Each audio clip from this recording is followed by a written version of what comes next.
میباشه از تمامی سوراخ‌ها دیگر باید صدا در بیاید. فلان روز نمایش فیلم ملی، بهترین فیلم ملی از تمامی سوراخ‌ها ترغیب شود، میرود مردم. بازاری داخلی سینمای ما وجود ندارد. ما بازاری سینمای خودمون رو باید باشه بیاریم. ما میشنویم البته، ما میکنیم ولی خب دیگر او کردن با کردن دارد آخر. نمیدونم بعد بگیریم که خوجم باغ داری، دارم هم خیلی شود همین 20 سال است کینو داریم خوجم باغ داریم. خیلی نمیشود. باید خیلی حرفه‌ای، گفتم که در سطح پلتفرم‌های جهانی باشه. این متخصص میخواهد، توجه میخواهد، سرمایه میخواهد، خیلی جدیت، خیلی حرفه‌ای، خیلی مهم است. خب استاد چه حال دارید؟ تشکر. گشتی خاک بیرون. خب با نزدیک شما از ایران آمده؟ آها. در کدام جشنواره بود؟ بله. این کدام جشنواره بود؟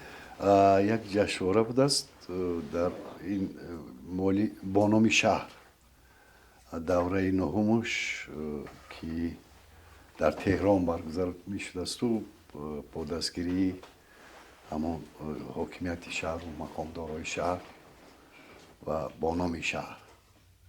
شما در هیئت داوران بودید؟ بله در هیئت داوران حدودی 11 فیلم در بخش بین المللی و واقعا تا جایی که من اونجا گفتن باری اول بخش بین المللی وارد کردن از کشورهای گوناگون. فیلم های واقعا فیلم های هنری بود در اونجا. خب در این جشنواره که شما داور بودید از تاجیکستان کدام فیلم بود؟ از تاجیکستان فیلمی محیدین مظفر ماهی در شست و فیلمی دلی رحمتوف زندگی زیباست شرکت داشت.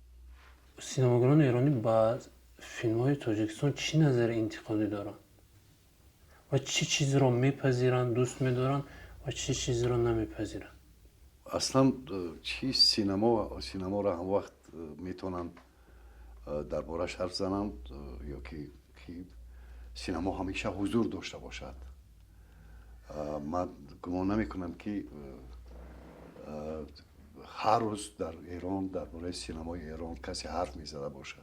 درباره سینمای تاجیکستان درباره سینمای تاجیکستان خب برای که ما فیلمی زیاد نداریم و شاید در دایره‌های معین همون فیلمی که با شرکتی فیلمسازای ایرانی در فیلمی محیدین مظفر ماهی در شست بیشتر سری او صحبت کنند. و قبلا از این اون یک سریالی پایتخت که مثلا اولی سال هنرپیشه‌های ما رفتن شرکت کردن، قربانی صابر و موپیکریار و تامین رجب و شاید سر این یک سر و صداهایی در مطبوعات و در تلویزیون و در شبکه‌های اجتماعی که اونا پیدا شدن درباره هنر و درباره سینما. ولی در مجموع اگر ما درباره سینمای هنری گپ زنیم، سینمایی که برای اکران است، قریب که گپ نیست به خاطر که ما فیلم زیاد نداریم.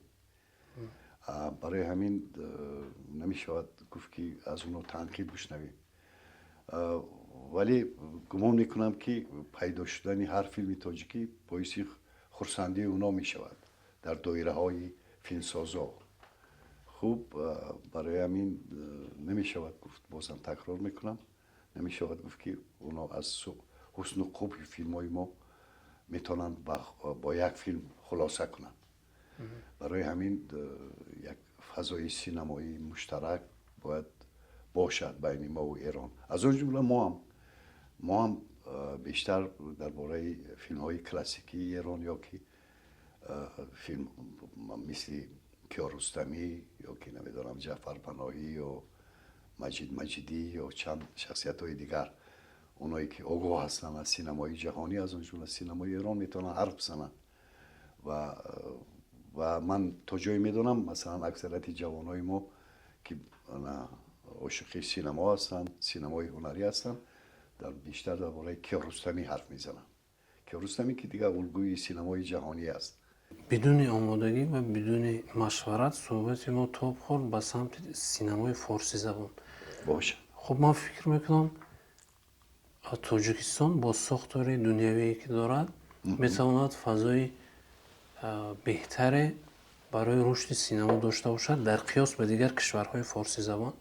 استودیوی فیلمسازی ایران یا که استودیوی فیلمسازی فارسی زبان که در کشورهای اروپایی و آمریکایی هستند مایل هستند که دفتر خود را در دوشنبه یا دیگر شهرهای بزرگ تاجیکستان باز کنند.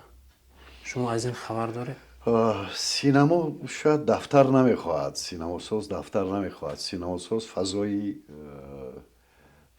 حرفه‌ای میخواهد. خب یک گروه میتواند در ایران باشد، خب با سیناری خود، با ایده خود، با کارگردان خود، با تیم خود بیاید به هر کشوری مثل تاجیکستان و کشوری دیگر در اونجا فیلم بسازد. در اونجا اون فضا مهم است. فضا از چی عبارت است؟ از یک تیم حرفه‌ای دیگر در این کشور، وسایلی که در اینجا هست، شخصایی که سینما را میفهمند که با اونا همکاری کنند. خب این شکل است. آمده دفتر استودیو شدن دیگر این چیز قریب که نیست گمان میکنم. البته شاید شرکت های جهانی هست که سرمایه و اقتداری خیلی زیاد دارن، میتونن این کار مثلا بروند فیلیال یا بخش خودش در یک کشوری دیگه بکشن، ولی به این چیز ضرورت نیست. اگر در همون شکلی که در اول گفتم، اگر به همون شکلم بیاین و در همین فضا وارد شوند، خوب به این وسیله، به این واسطه انا همکارا یا همکسبای تاجیکستانیشون به کاری اصلی خودشون جلب کنند. در اینجا میتونن بازم هنرپیشه‌ها جلب شوند. خوب کسبای دیگر که مثلا حرفه‌ای هستند، تو وقتی اینجا میان البته باید لباسی فضای اینجا را داشته باشن. خوب نقاش طراحای خوبی لباس باید داشته باشیم، چهره پرداز داشته باشیم، خب نور پرداز که مثلا اونا نیازی خرجی زیاد کردن برای آوردن تیمی بزرگ نداشته باشن. خب اگر ما این گونه شخصا را در اینجا داشته باشیم، آماده باشن، خیلی حرفه‌ای باشن، در سطح جهانی کار کرده توانن، اونا البته هوسمند هستن. تصور کن اگر وقتی که اونا تحقیق میکنن این گونه آدمای حرفه‌ای در کشوری ما قریب که نیستن، پس با تیمی بزرگ باید بیاین. درست. بعد اونجا را باید اونا حساب و کتاب کنن که تا چه اندازه اونا از این چیز برد میکنن. پس چی فرق میکند که در کشوری خودشان بگیرن یا که نزدیکتر به کشوری خودشان خرجشون کم کنن؟ این مهمترین بخش است. برای همین اگر ما در کشوری ما اگر فیلمی زیاد هم نسازیم، همین گونه شخص‌های حرفه‌ای زیاد باشن در بخش‌های گوناگونی فنی، تا هیچ نباشه چیزهای اصلی که مثلا نور پرداز و صدا بردار و نمیدونم چیز طراح لباس و چهره پرداز و این چیزهایی که واقعا سطح جهانی باشن و یک چیزی معین، مثلا فرض کردیم نمی شود که همه بخش‌های فنی سینما را داشته باشیم.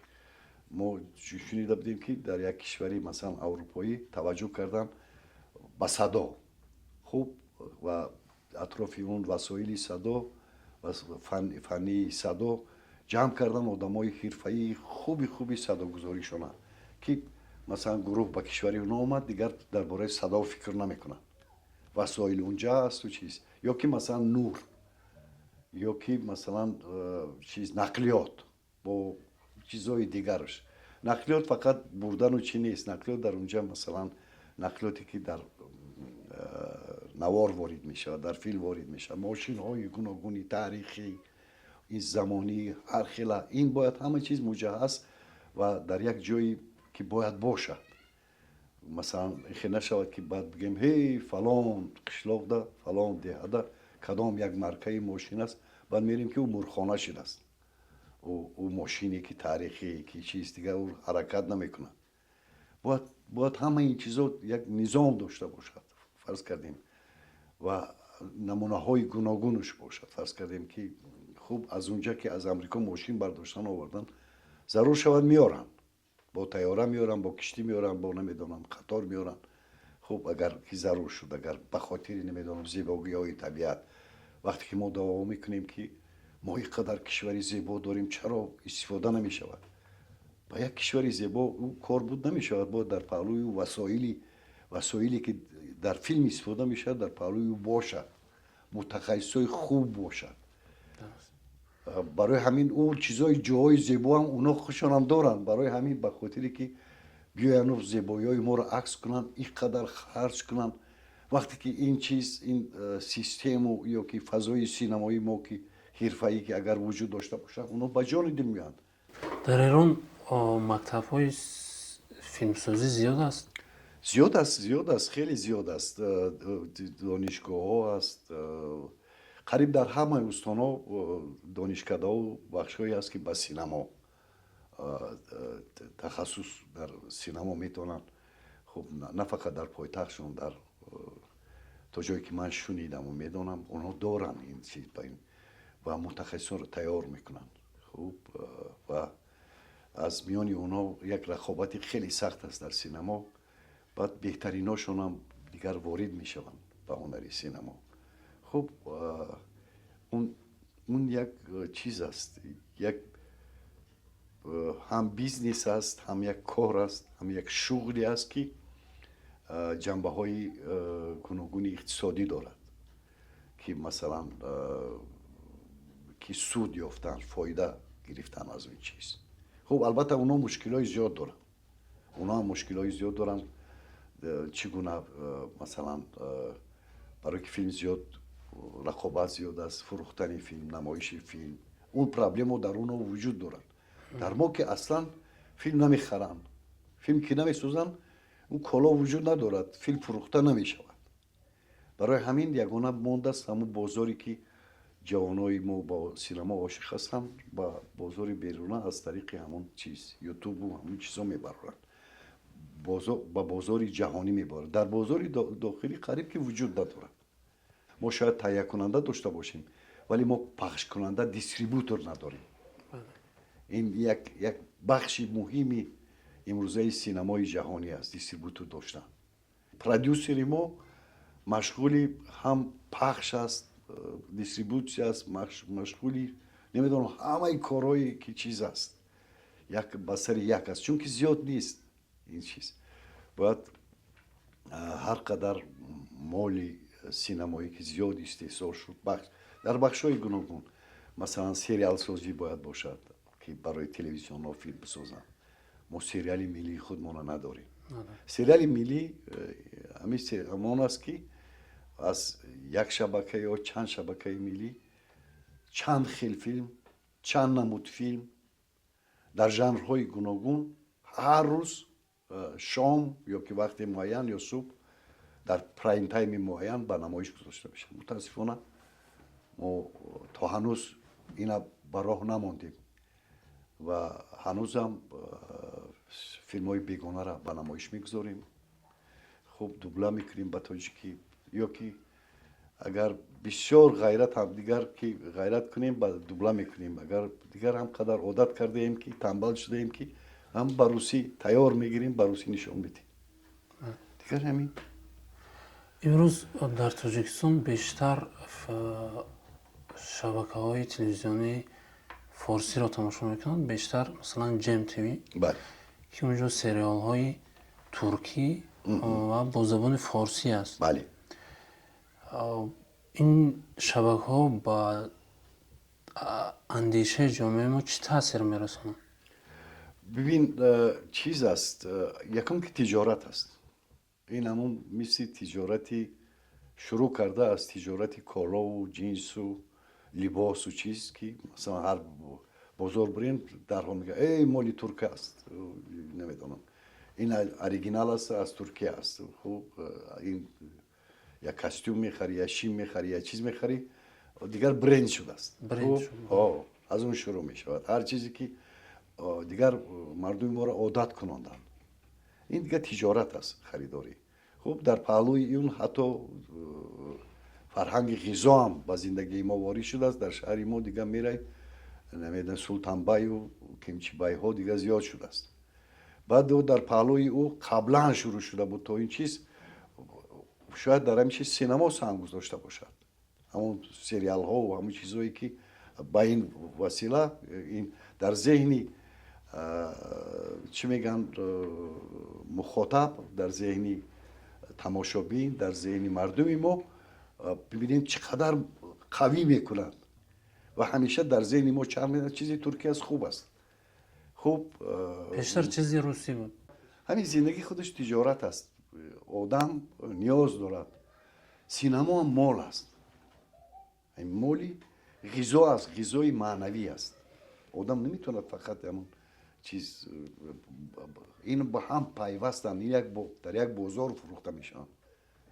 همون در اولی سال با آخری سالهای 90 و اولی سالهای 2000 یادتون باشد وقتی چیز ولی در اینترنت این چیزا پخش نشده بود از طریق دیسک در بازار کارمان مردم هر بیگم میرفتن یا که سخاوت دیسک میخریدن. همون قصه یوسف و زلیخا بود چی بود؟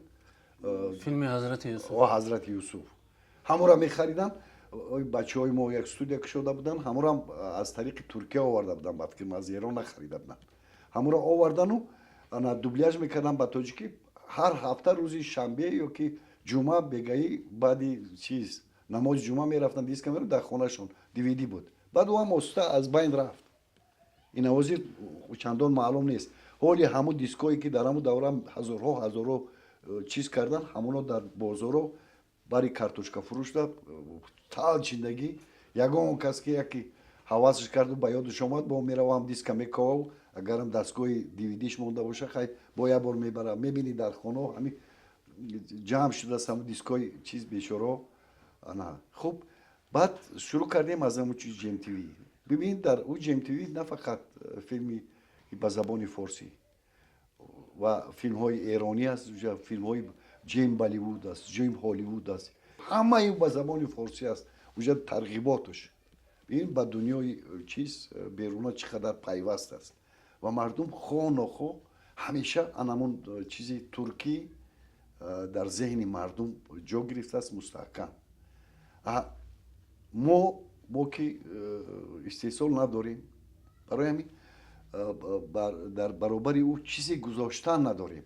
اگر ما فیلمی داشتیم امکانی از طریق همون شبکه ها اونو میتونستن فیلم های ما را بخرن از طریق همون شبکه ها ببین برای دایره وسیع پخش میکردن. حتی من یاد دارم حتی شنیدم که همون فیلم ناصر سعیدوف هم از همون جیم تیوی خیام روزا یک بار دو بار نشان دادیم. ببین اگر مال داشته باشی کالا داشته باشی میتونی از طریق او بازار جهانی شده است دیگر او جیم تیوی با 10-12 کانالش. ببین برای همین گفتم که این من درباره فیلم هنری گفتم اون بچه‌هایی که میکنن از طریق نمیدونم ریلز میگذارن و خوب اون فیلم های کوتاهشون و سریال های کوتاهشون میکنن اونم یک سرمایه پیدا میکنن میخوان انکشاف بیاون. خب اون برای خودشون ولی ساختارهایی که موجود هستن که به واسطه باید فیلمی هنری تولید کنن با ژانرهای گوناگون شکل‌های گوناگون انیماسیا. تصور کنین اگر ما داشته باشیم الکی راه بازاری ما گشاده است. فقط از ما طلب کرده می شود که با صفتی بلند با مضمون محتوا که در اونجا هم از نظری فنی تکنیکی تصویری عالی صدای عالی خب بازیگری عالی اونا میتونن مالی ما را بخرن. با این وسیله سیمای ما مطرح شود. ما شبکه‌های خوبی هنری داریم تلویزیونی داریم که اونا از طریق چیزا پخش میشوند از طریق نمیدونم چیزای کیهانی. خب امکانیت دیگر کشورهای جهان. ولی ببینید در اونجا چی بیشتر نشون میدن. ما کانال سپورت داریم کانال های سپورت چند کانال سپورت داریم و چند کانال های معمولی تلویزیونی داریم که در اونجا بیشتر به موسیقی توجه هست. بله مورا همچون ملتی که خوب توجه دارد به ورزش به سپورت شاید خیلی خوب شناخته باشن و احترام هم کنن. ولی مثلا همچون مردمی چی میگن هنرمند و هنری و که رقص و سرود و از شهنواز و نمیدونم شبکه‌های دیگر که بخشای خیلی муҳимшам боз суруду мусиқӣ фаро мегирад. Ба ин васила мо худмонро муаррифӣ мекунем албатта. Вале бахши ки хеле хеле муҳим аст, камтар аз ону нест, мубрамият ё муҳимияти он ки матраҳ аст дар инҷа, ин синамо аст. мутаассифона дар ин шабакаҳои мо филми синамоӣ нест. албатта гоҳ-гоҳи филмҳои даврони шӯравӣ ва як-ду филме ки мо камтар месозем, шояд дар унҷо он пайдо шавад, шояд касе бибинад дар дунё, вале мо намедонем ки масалан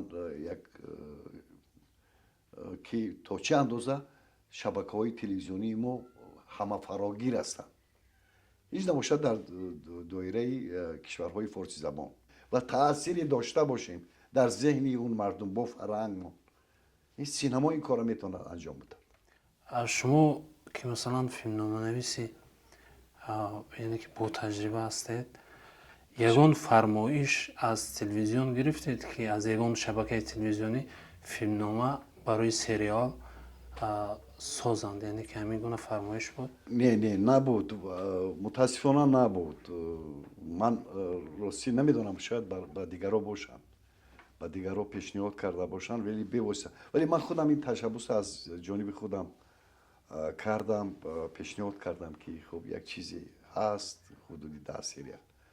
вале хуб ман бозам ҳамон мушкил дар ҳамон аст ки набудани ҳамон фазо ё системаи тавлиди ҳамон, яъне ки фармоишгар қариб ки вуҷуд надорад.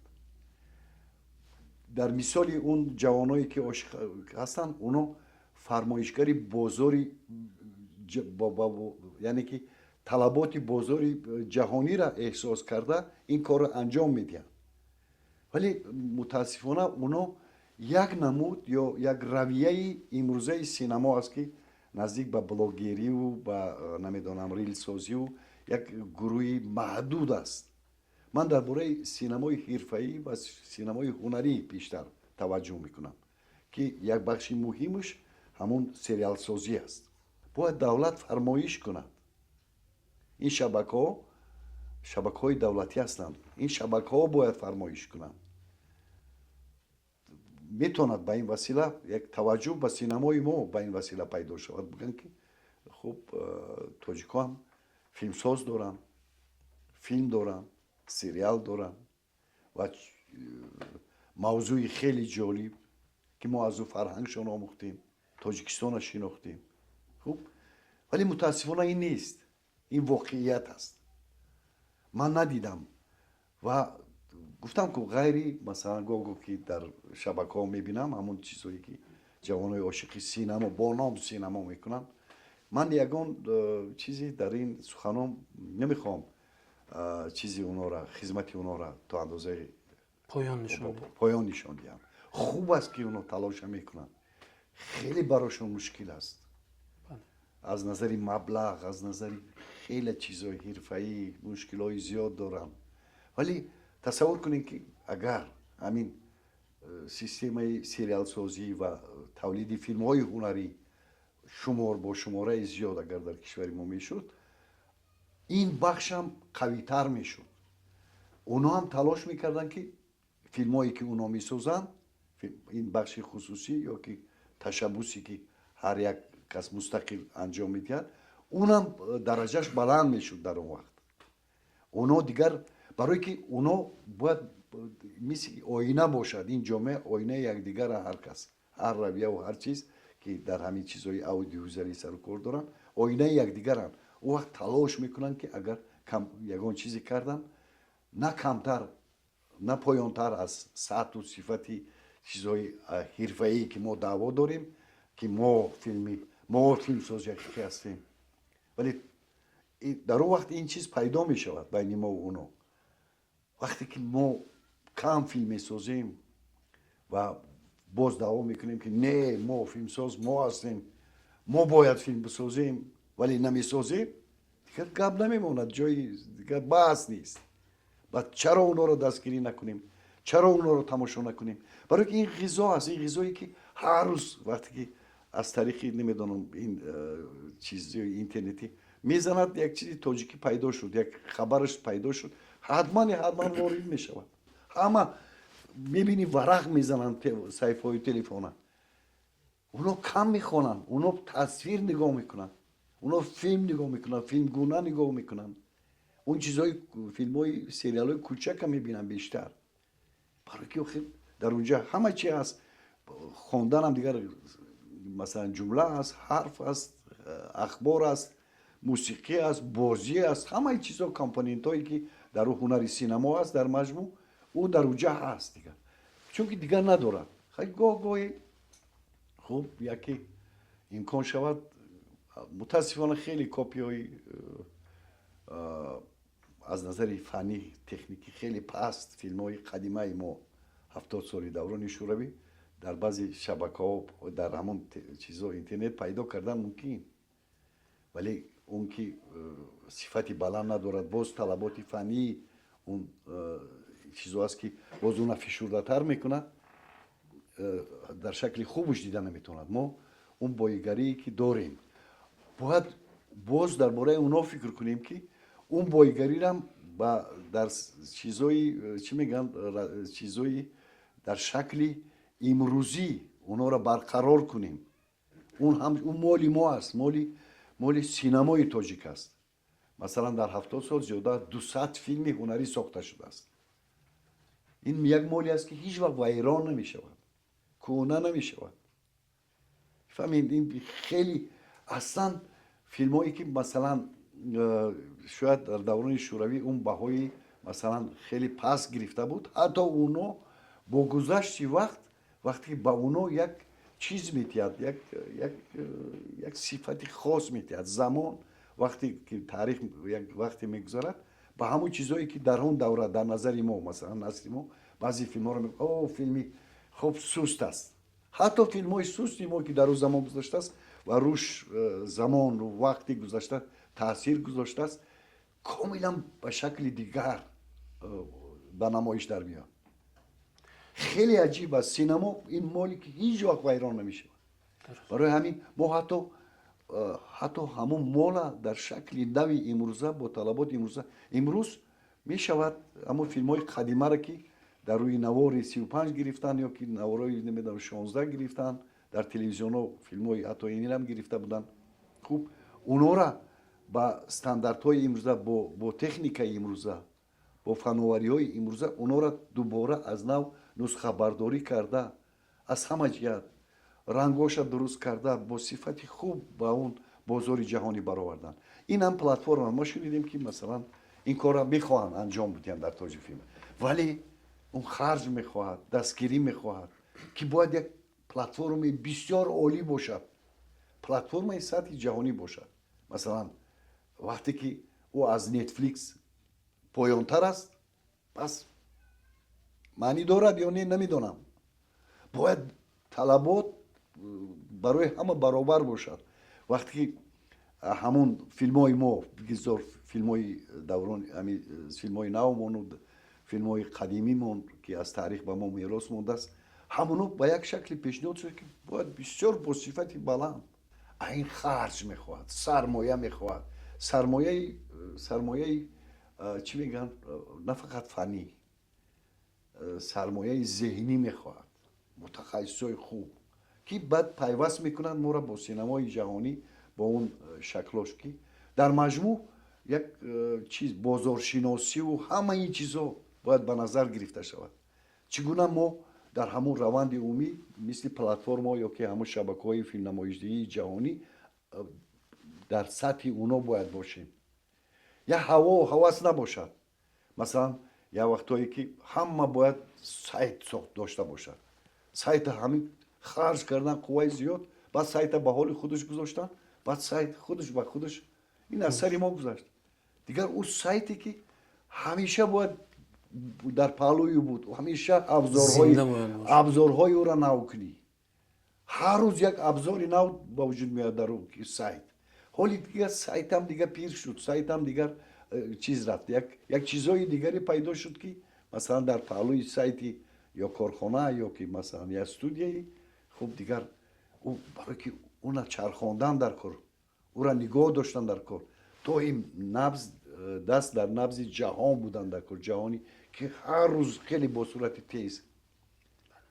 این خیلی موضوع مهم است. برای همین ما میشنویم، البته ما میکنیم ولی خب دیگر او کردن با کردن دارد آخر. نمیدونم بعد بگیریم که خوجم باغ داری دارم هم خیلی شود همین 20 سال است کینو داریم خوجم باغ داریم خیلی نمیشود. باید خیلی حرفه‌ای گفتم که در سطح پلتفرم‌های جهانی باشه. این متخصص میخواهد، توجه میخواهد، سرمایه میخواهد، خیلی جدیت، خیلی حرفه‌ای، خیلی مهم است. یعنی ما متخصص کم داریم، چهره پرداز، طراح صحنه، کارگردان، فیلمنامه‌نویس، هر متخصصی که در برای فیلمسازی باید نقش داشته باشد کم داریم. در کشوری که متخصص کم شمار است باید مزد خوب گیرد، یعنی که با اون نیاز هست. امروز متخصصان ما مزدشون خوب است.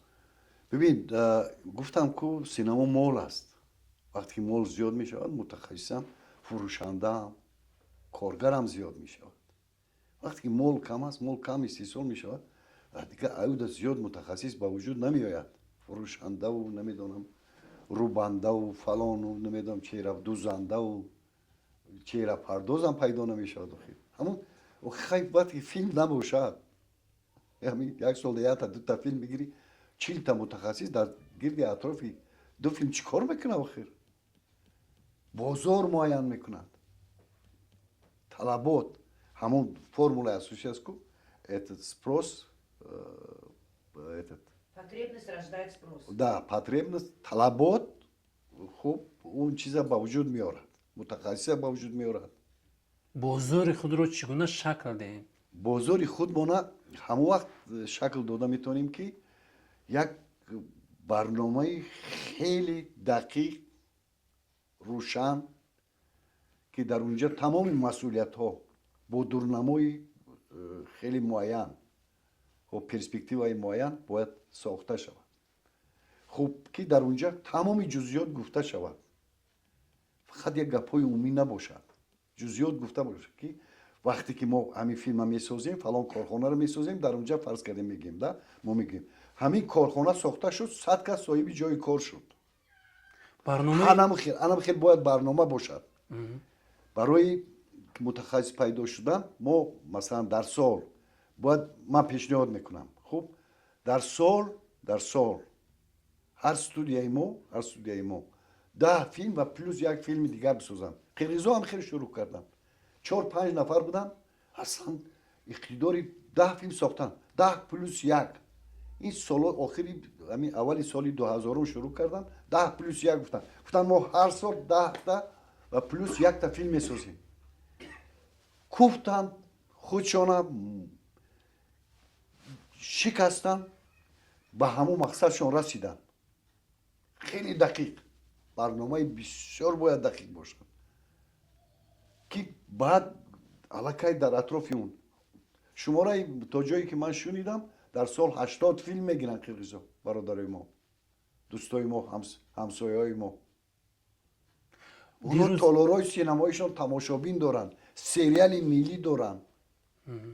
اونا هم آخر آدم هم مثل ما، شماره اهالیشون از ما زیادتر نیست. علاقه خدا را شکر ما اگر سالای نمیدونم 90-80 5 میلیون اهالی داشتیم، حاضر 10 میلیون اهالی داریم. از این ممکن 50% تماشابین باشد. 5 میلیون تماشابین داریم. تماشابین دادیم در اختیار تمامی شبکه‌های جهانی و چیز. اونا را باید به تالار سینمایی بیاریم، بگذار اونا باشن، اون چیزا رو ببینن، نه که باز تالارهای سینمایی بسازیم. هیچ نباشه در هر ناحیه. ما 40 چند ناحیه داریم. ما چند تالار سینمایی داریم؟ میدونید چند تالار سینمایی داریم فعال باشه در کشور؟ کسی نمیدونه. گویا 39 تا داریم. این خیلی 4 زال اشان وطن و چیز ارلیونوک، خب یک کاخی جوانان در خوجند، یک چیز کاخی لاهوتی در بختر. خب خیلی با شنیدیم که در کجا یک تالارای کونه مونده، خیلی ریمون میکنن که خیلی باز نصیب باشد وعده کردن که چند تالاری نو با وجود میآید. خب гап ҳаст ки як толори кӯнаи ватана бо васоили анамон чизи ҳам садову ҳам чизи DCP чиз мекунам муҷаҳҳаз мекунам ва соли оянда иншоалло мо дар кинотеатри ватан филмҳоро метавонем дар шакли DCP нишон диҳем. сармоя мехоҳад таваҷҷӯҳ мехоҳад ба ин чиз мегӯм ки як барномаи мушаххасе ки дар муддати кӯтоҳ ина метавад сохт. устод барномаи масалан ҳамин барномае ки ман барномаҳое ки дар телефонам истифода мебарам абзорҳо ҳар моҳ таҳрир мешавад ва ба ман паём меояд ки барномаи навро яъне ки ҷойгир кун. Бале. мо барномаи рушди кино дорем. Бале. барномаи рушди кино охирин бор кай такмил ёфт ва оё ин барнома ба дарди синамои тоҷик мехӯрад ё не? албатта то ҷои моро муттаҳид мекунад ин барнома. Ин барнома то соли ин 26-27 тамом мешавад. охир он барномаи қабул кардан рушди кино ва то ҷое медонам ҳар сола бозбинӣ мешавад. мисли ҳам ки шумо гуфтед дар назди ҳукумат масъулони ин барнома мераванд бозбинӣ мекунанд таъид мекунанд ки ин барнома метавонад соли дигарам давом кунад. шояд аз ин ҷиҳат хуб бошад. вале бибинед ин як барномае бошад ки тамоми синамои тоҷика бо тамоми равандош шаклош намудҳош бояд муттаҳид кунад. фақат молӣ фақат як сохтори филмсозии муайян набошад. ин гуна бояд барнома бошад. бибинем хуб аст ки масалан хатлонсинамо ба вуҷуд омад. хуб аст ки суғсинамо ба вуҷуд омад ва дар паҳлӯи ин боз тоҷикфилм дар паҳлӯи оно боз раёсати худшонро дар ин вилоятҳо сохтанд. вале бибинед мисли ҳамин аст ки мо бозам аз ҳам ҷудо ҳастем. яъне ки як фонде бояд бошад ки тамоми ин сохторҳо як фонди мутамарказе бошад ки дар унҷа имконияти дастгирӣ ёфтан аз он фонд ё аз он сарчашма дошта бошад. яъне ки синамо моли умумимиллӣ бояд бошад. хеле бо дурнамои хуб бо ҷузъиятош мегӯм хуб ҳама ин чиз ва додугирифт бо бахшҳои хусусиву ин чизҳо бояд бошад. қонун чиз он нормативҳо ё ки он чизҳое меган чизҳои қонунӣ ки аз талаботҳои қонунӣ аст бояд онҳо шаффофу мушаххас бояд бошад. эълон шуда бошад ки масалан хуб барои филмсозӣ мо дар соли оянда ҳамин қадар маблағ дорем. биёен филмсозҳои беҳтарин хуб ин маблаға чӣ кор кунем? идеятон қатъи меоем сценариятон қатъи меоем бо чӣ меоем? бо хуб мешавад ки масалан хатлонсинамо биёяд бо як сценариш аз унҷа як бахши сармояшам аз он вилоят биёрад бо ин студияи дигар ва онҳо муттаҳид шаванд як чиз як бахши аз он бунёд ба даст биёранд ва машғули сохтани як чизи хеле муҳим шаванд. ҳозир мо аз ҳама ҷудо ҳастем аз якдигар. гӯё моро муттаҳид мекунад мо гӯё сиёсати ягонаи чира давлату фарҳангмона дар соҳаи фарҳанги синамора гӯё мо раҳнамоӣ мекунем вале дар асл мо аз якдигар ҷудо ҳастем. ҳар кас аробаи худшо мекашад. устод чаро мо то имрӯз масалан як анҷумани синамогарони тоҷикистонро надорем ки дар як сол як маротиба ё 4 маротиба ҷамъ шаванд ва ин мушкилиҳоро баррасӣ кунанд пешниҳодҳои коршиносона диҳанд ва хуб ба ҳукумат як консепсияи ба дард мехӯрдагӣ пешниҳод кунанд. хуб мо ин гуна сохторро дорем дар ҳамаи бахшҳои ҳунар бахшҳои иҷтимоӣ як ташкилотҳои синфӣ ё иҷтимоӣ ё ҷомеаи шаҳрвандӣ дорем. хуб мисли ки иттифоқи синамогарон аст ки аъзо дорад зиёда аз 110 нафар ҳамон одамои матраҳе ҳастанд ки дар синамо дар собиқадор ҳастанд як 50% собиқадорои синамо. албатта онҳо хеле барои мо арзанда ҳастанд ки мо то ҷое метавонем аз ҳолу аҳволи якдигар аз тариқи телефони чизе намедонам як огоҳ ҳастем гоҳ-гоҳи ҷамъ мешем дар хонаи синамо дар ба ном иттифоқи синамогарон. ҳамин гуна дар бахшҳои дигар ҳам ҳаст. مثلا در جمع جوان هست ولی همه این ساختارها همون وقت فعال شده میتونن که اعضای این گونه انجمن ها خودشان فعال هستند اونو آیین‌نامه یا استوی همون تشکیلاتی که پذیرفتن و عضویت پذیرفته شدن اونو در دوره اون عمل میکنن طلب میکنن من به حیث رئیس اتفاق البته جای گم بزنم جای دعوت میکنم بچه ها بیاین این خانه شما از خانه سینماگران است ما خیلی سپاسگزار هستیم که همین امکانیت حکومت تاجیکستان به ما دادن ما را در این کینوتئاتر قدیما هم باشد جای کردن تا اندازه ما یکدیگرمون متحد میکنیم ولی این کم است ما باید فعال باشیم خصوصا جوانایی که اعضای اتفاق هستن باید خیلی فعال باشن خب با ایده و خودشون با پیشنهادشون ما آماده هستیم کار انجام بدیم ولی باز یک ساختار دیگر است که البته تا جای ما در اطراف تاجی فیلم متحد هستیم و برای تا اندازه هماهنگ کردن کارهامان یک شورای حکومتی اوید بر رشد کینماتوگرافی از قریب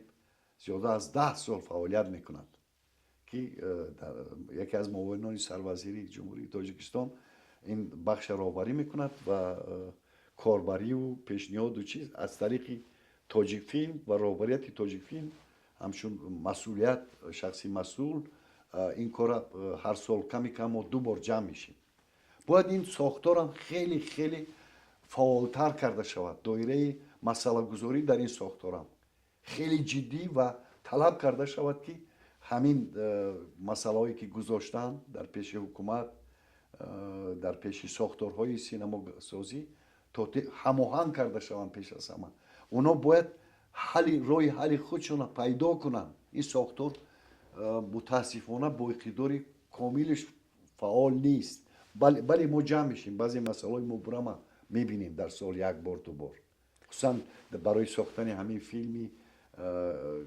مشترک جامعه و نوایی این ساختار خیلی فعال بود خیلی مسائل های ما را در اونجا مطرح کردن خیلی کمک کردن ولی در مجموع این ساختار بازم بسیار باید فراگیر باشد خیلی فراگیر باشد و یک قوه باشد که انرژی نو به موتیت همیشه این چیز یک رابطه ما را با جامعه با ساختار مثلا ساختارهای سرمایه گذاری که سرمایه بیوسته گذاشته میتونن اونو خوبتر میدونن اون میدونن که کدام سرچشمه ها وجود داره سرچشمه های مبلغ گذاری در کجا وجود است باید در همکاری با جامعه فیلمسازی این فضا باید به وجود آورده شود این یک خیلی باید همین قدر کار کرد همین قدر چیز کرد همین قدر دقیق این کار رو دقیق کرد که مثلا که یک نتیجه بدهد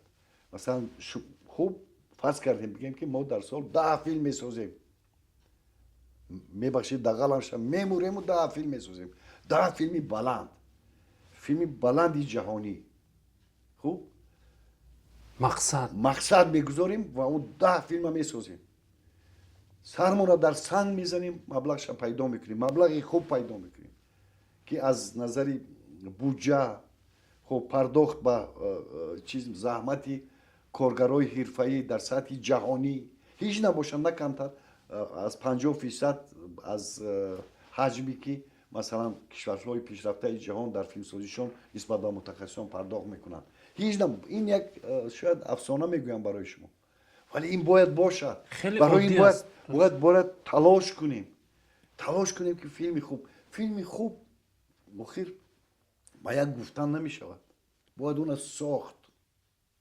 شروع کرده از ایده فیلمنامه جمع کردن گروه ساختن فضای چی میگن فیلمسازی تامین کردن وسایل فنی برای ساختن فیلم ها و این فضای خوبی ایجادی متحد کردن تمام قوه ها کمک کردن به هم دستگیری کردن همدیگر و به این وسیله به بازار جهانی سینما برآوردن و پیش از همه بازار داخلی خود به وجود آوردن پیش از همه بازار داخلی سینمای ما وجود ندارد ما بازار سینمای خودمون را باید به وجود بیاریم در وقت خوب دیگر ما هم باید وقتی که آخه مردم ما میخواد فیلم خوب تماشا کند، فیلم خوب ملی خودش تماشا کند، تشنه او است. ما یک چیزی که خوب پیدا میشود وقتی صحبت میکنیم میگه کم است فیلم تاجیکی نیست. باید آخر ساخت اون فیلم ها. یک سوالی که همیشه من میشنوم، آیا سینماگران تاجیک میتوانند فیلم های خوب سازند؟ این سوال یعنی که پیامش ناباوری است و آنهایی که سوال میدهند اصلا نمیدونند که فیلم هایی که سینماگران تاجیک میسازند با هزینه خیلی کم ساخته میشود.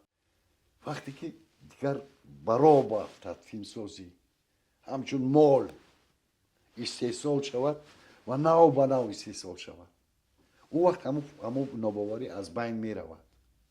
او وقت همون مبلغ ها زیاد می شود. یک مناسبت های استحصال کننده و چیز همون که در پروسس با همدیگر رابطه دارند، مثلا تهیه کننده یک پرودوسر با شخصیت های ایجادی، مثلا که با هنرپیشه، با اپراتور، با نواربردار، با صدابردار، با آهنگساز، همه اینا باید مشخص باشد و خوی مؤلفی اونا حفظ شود.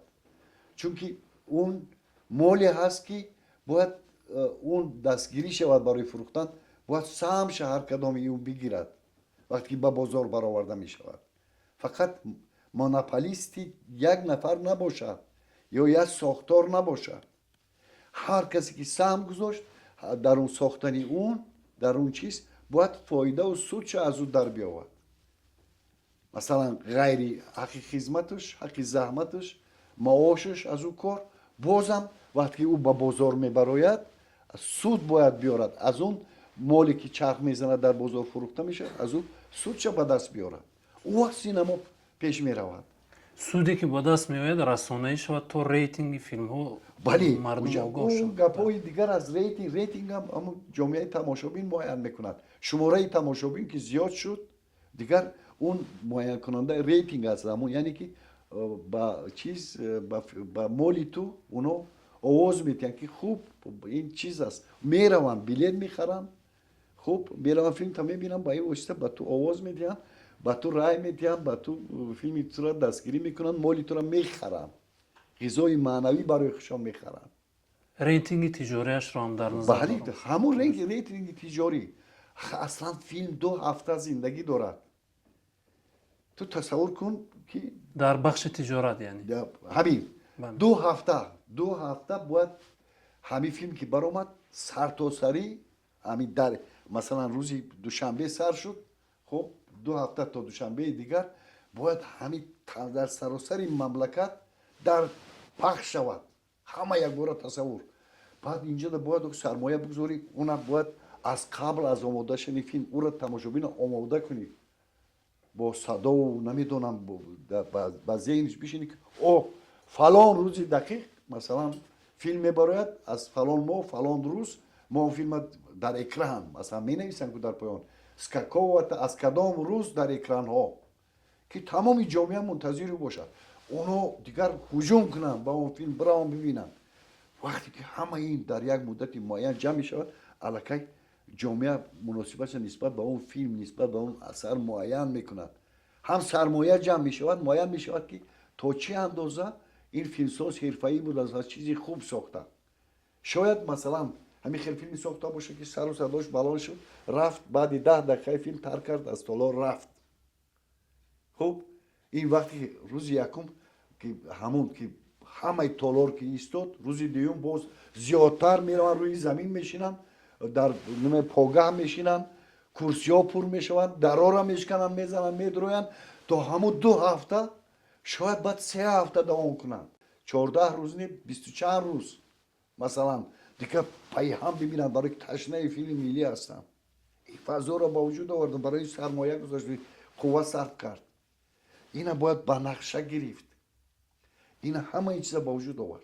تصور کن که ما فیلم ملی میبینیم، این بهترین فیلم ملی است، همه هست میباشه، از تمامی سوراخ ها دیگر باید صدا در بیاید، فلان روز نمایش فیلم ملی، بهترین فیلم ملی، از تمامی سوراخ ها ترغیب شود، میرود مردم و میرود بلیت، قیمت ترین بلیت قدیم نه 5 سومونی که معین کردن برای یک تماشای یک فیلم تاجیکی. قیمت میانه‌ترین در سینمای جهانی $5 است. میروند تا 100 سومون در اشام. بعضیش که پول دارد میرود یک فیلم امریکایی رو تماشا میکند، یک پاپ کورن در دستش و یک تا چیزی کولا و نمیدونم یک قهوه قطی میروند کوخیر. البته ما تلاش‌های گوناگون کردیم، یک فیلم خوب برآمد، خوب تشکیلات را گفتن، خوب جمع کردیم، خوب اداره ها رفتن، ولی این نیست. این تماشای سرتاسری نیست. بعد حتی تا درجه میسی سالای سین یک فیلمساز هم فیلمش گرفت، یک پروژکتور گرفت، یک پرده سفید برد در یک مکتب کشف کرد و فیلم. این تماشای سرتاسری نیست. تماشای سرتاسری هم وقتی همه میدونن در کجا همون فیلم از فلان روز به نمایش در میاد. البته پیشکی بلیت چه میخرن، ولی با من درباره سیستم یگانه بلیت نگفتم. نمی شرط نیست که مثلا تو بروی از کینوتئاتر بلیت بخری. یک بلیت یگانه است که دیگر تو فرمایش میتی و جای نشست و تو تالارش و ساعتش دقیق است، چند ساعت بند میشوی. حالا این چیزا عموما وجود نداره در ما. تمام دنیا مثلا اویلا میگه که فردا بریم فیلم تماشا کنیم. خب باشه، میبینم اعلان شده است که در فلان کینوتئاتر فلان فیلم است. الکی میدونن فیلم امریکایی است، ملی است، میگه که خیلی بریم فیلم ملی را ببینیم، دستگیری فیلم ملی شود. جمع میشوند 5 نفر باشن، 5 بلیت فرمایش میتن میروند. ما برای یک فیلم هندی برای بلیت گرفتن در پشت کس بالای هم سوار شده یا دیگر بالای هم ده گویی خرکانبار کرده بلیت میخریدیم. 2 روز پیش یا که پیش از سیانس شبانه آخر نوبت میستودیم ساعت ها میگن این چیز بر نمیگرده در اون شکل شاید، ولی روهای دیگرش هست. آخر امروز یاد گرفتیم مثلا پولی برق، پولی نمیدونم چی را از طریق تلفن همه چی را خرید. حالا این چیزا وجود ندارد. این حالی افسانه است برای ما. حالا که دنیا کایهو هوش ساخته همه را آسان کرده است. هوشی ساخته و چیزی که ما هوش ساخته شو کنه میفهمم نه که هوشی سونیه و ساخته و چیه و نه که توجه و خیلی گپ است. خب استاد، من با شما 1001 سوال دارم، ولی این صحبت یکم است. من میخوام با شما باز صحبت کنم. سپاسگزارم از شما. تشکر.